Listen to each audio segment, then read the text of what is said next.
when the power to draw new boundaries for congressional districts as well as for state legislatures rests with political bodies, then it's quite possible for incumbent members to select their voters rather than voters select their representatives. This is At Brookings, a weekly, in-depth look at issues behind the news. This week, voter redistricting, the end game. When American voters go to the polls, are they choosing their representatives, or have their representatives already chosen them? Many experts agree that the redistricting process is flawed. As states across the country redraw districts after the latest census reports, those plans may not measure up, notes senior fellow Thomas Mann as he takes a closer look.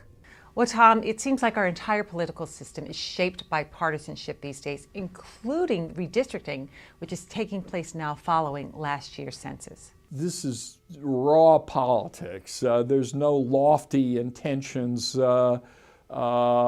involved in this process. These are incumbent politicians looking out for their own well-being, looking out for their party's well-being. Well, what are we seeing so far? In the contemporary era, ever since the Supreme Court decided one person, one vote, requiring equal-sized districts, and seeing that we have a constant redrawing of the maps every district. During partisan times, we tend to get very partisan gerrymandering. Well, Tom, even though the majority party can pretty much draw or gerrymander a voting district the way they want, there are variables or constraints that are sometimes in play, and we're seeing that in Texas now. In Texas, one of the constraints is that most of the growth that's occurred in Texas is in the Hispanic population, and there'll be strong pressure to create several new Hispanic districts. Texas is gaining 4 seats after this apportionment.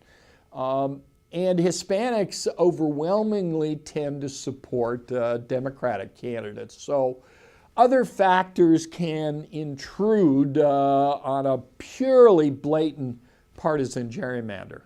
Well, I think we sort of need to underscore how important these voting districts are because they shape local politics, state politics, Capitol Hill, and ultimately the White House. Isn't that right? We have a number of states where the relative balance of Democrats and Republicans statewide is in no way reflected in the partisan balance of seats in the state delegation to the U.S. House.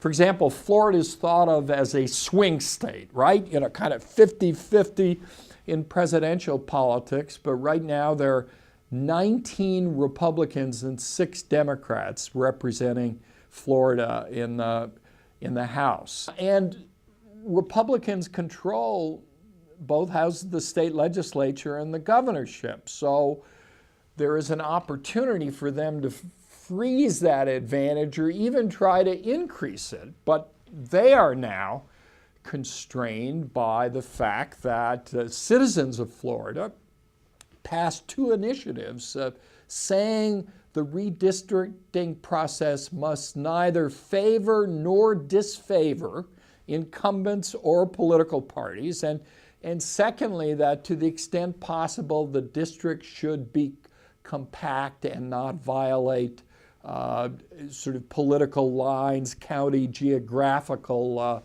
boundaries. So it's partisanship, there's gerrymandering.